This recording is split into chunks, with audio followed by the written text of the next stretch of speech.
recent documents. Number one, the government wants the jury for this case to be anonymous. And to be clear, by anonymous, they're requesting that the names, addresses, and specific places of employment for these jurors not be revealed to the prosecutors or the defense. And the reason they say this is necessary is because, according to them, people involved in this case have committed a number of violent acts in recent years, including taking people's lives. And Durk, as the leader of the group, uses his money, power, and influence to encourage others to commit violent acts against his rivals and people who stand in his way. In addition to that, the prosecutors are saying that Durk doesn't respect the judicial process, and that's evident because in August of this year, Durk was caught with an Apple Watch in jail. And after getting caught with the Apple Watch, he tried to destroy it so that law enforcement couldn't access what was on it.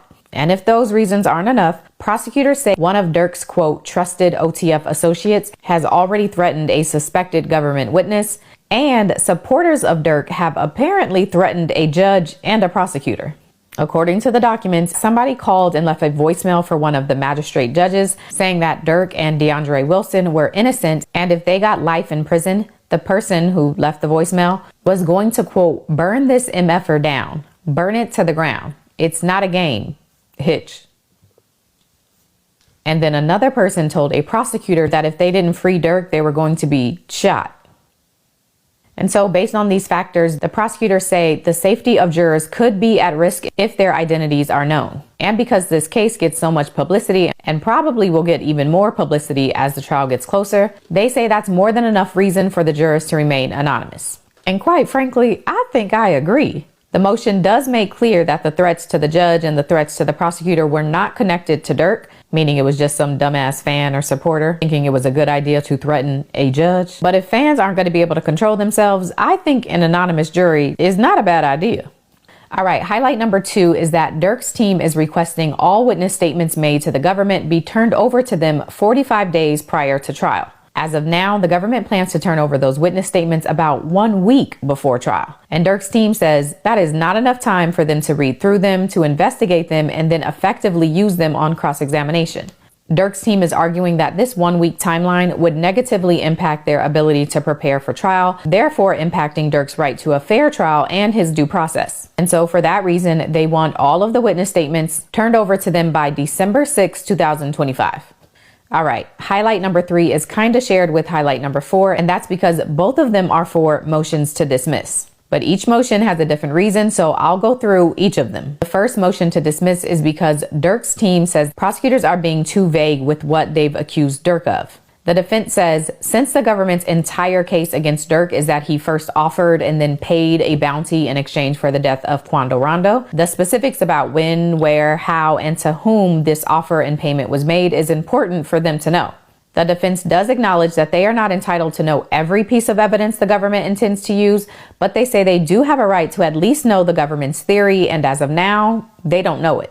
Specifically, the defense calls out that the indictment alleges Durk used coded language to offer a bounty and people acted at his direction to carry out the bounty. Yet, according to them, the indictment never says what the coded words were, when and where they were said, who they were said to, nor does it specify what the payment amount for the bounty was or what music opportunities he was allegedly offering in return for this hit. And according to the defense, without this specific set of information, they aren't able to prep for trial. They are at risk of being surprised during the trial. And they say without locking prosecutors into a specific theory, this allows for them to switch up their theory during the trial. For example, they are arguing that since the government hasn't been locked into a particular day, time, location, or even language used, if a witness were to get on the stand and say something other than what was expected, the government could just adjust their theory based off of what's said on the stand. And the defense says not only is that not fair, that missing information makes the indictment defective and therefore it should be dismissed. But they also say, if that's too big of an ask, we would love to have a bill of particulars. And a bill of particulars is basically a written, detailed list of what prosecutors are claiming happened. And so in this case, Durk's team wants the specifics on what the government presented to the grand jury. So as we all know, prosecutors present cases to grand juries and then grand juries vote on if a person should be indicted based on what's been presented. So Durk's team is requesting what information was presented to make the grand jury say, yes, Durk should be indicted for this.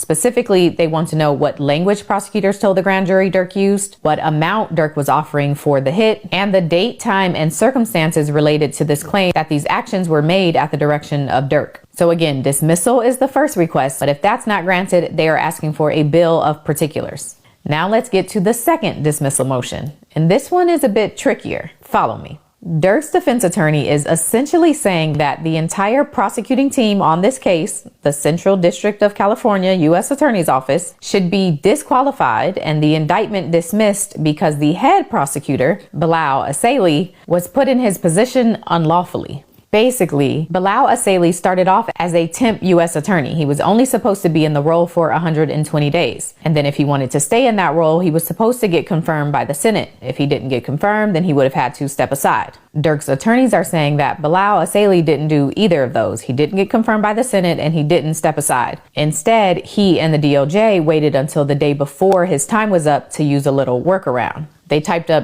all right, so with all that being said, I ain't gonna lie. I kind of don't know if it seemed like it's in better hope for Durk, or they kind of just at this point trying to make anything kind of stick, and which could kind of be in his favor, because you kind of seen that happen with the Diddy trial, where it was kind of like some of the stuff that he may originally got locked up for may not hold as the feds probably thought it was going to hold up.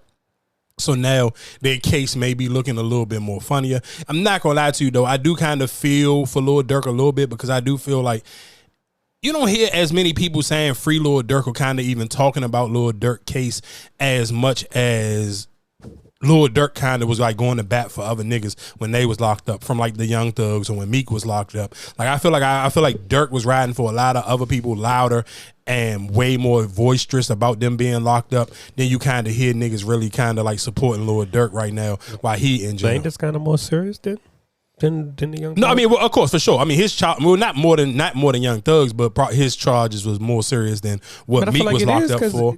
Because if you looking at it, they was just saying what it was a RICO, he's a part of the gang or whatever the case may be. But you talking about you actually hiring people.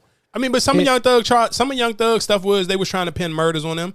Again, that's why when we talked about the Lucci stuff a week ago or 2 weeks ago, whenever we was talking about him and Lucci squashing their beef, and when I say he told you the dude who was, I don't know if he was a manager or what he was to Rich Homie Quan and Lucci, Woody killed him.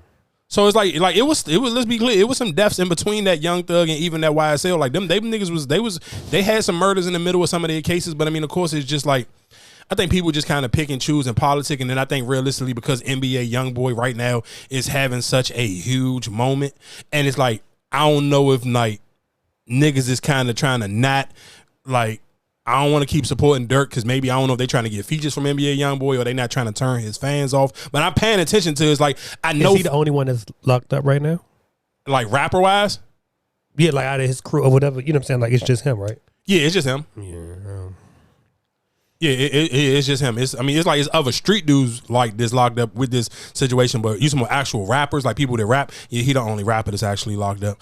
Again, like even that little part when they was sitting here saying that he was putting hits out on people in O Block because they didn't want to sit here and I guess he didn't like the way that them niggas wasn't really jumping out there and ready to slide for Vaughn.